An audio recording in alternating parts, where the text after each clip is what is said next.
महाशिवरात्रि केवल विवाह की रात नहीं, बल्कि सृष्टि के संतुलन की रात है। ये रात केवल उत्सव की नहीं, बल्कि उस भयावह समय की भी गवाह है जब पूरी सृष्टि विनाश के कगार पर खड़ी थी। एक ही रात में 3 ऐसी घटनाएं घटी जिन्होंने ब्रह्मांड की दिशा बदल दी, अहंकार का अंत, विष का त्याग और प्रेम की विजय। सबसे पहले कथा शुरू होती है ब्रह्मा और विष्णु के अहंकार से।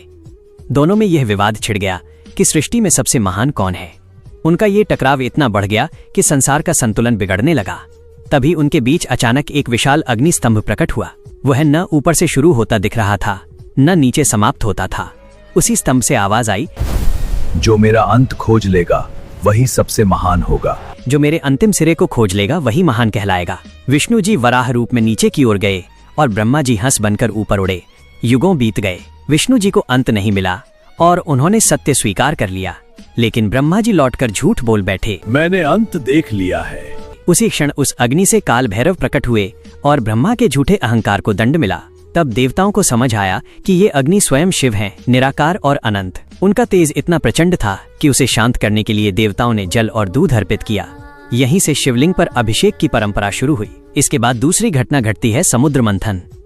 देवता अपनी शक्ति खो चुके थे और अमृत की आशा में मंथन किया गया, लेकिन अमृत से पहले निकला कालकूट विष। यह अमृत नहीं है, यह विनाश है, जिसने पूरी सृष्टि को जलाना शुरू कर दिया। कोई भी उसे संभाल नहीं सका। तब फिर भोलेनाथ आगे आए। संसार को बचाने के लिए उन्होंने वो विष पी लिया और अपने कंठ में रोक लिया। विष की तपन से उनका शरीर जलने लगा। उस पीड़ा को शांत करने के लिए देवताओं ने पूरी रात गंगाजल, दूध और बेलपत्र चढ़ाए और शिव को जागृत रखा। यही कारण है कि महाशिवरात्रि की रात जागरण किया जाता है। लेकिन यह रात केवल विनाश की नहीं, प्रेम की भी है। जब माता सती ने अपने प्राण त्यागे तो शिव संसार से विरक्त हो गए और समाधि में चले गए। तब सती ने पार्वती के रूप में जन्म लिया और वर्षों तक कठोर तपस्या की, सिर्फ शिव को वापस पाने के लिए।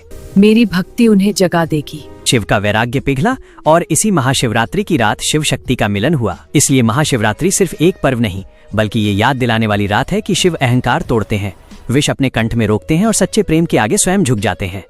जब आप शिवलिंग पर जल अर्पित करते हैं तो आप उस अग्नि को शांत करते हैं और उस विष के दर्द को स्मरण करते हैं। हर हर महादेव। हर हर महादेव।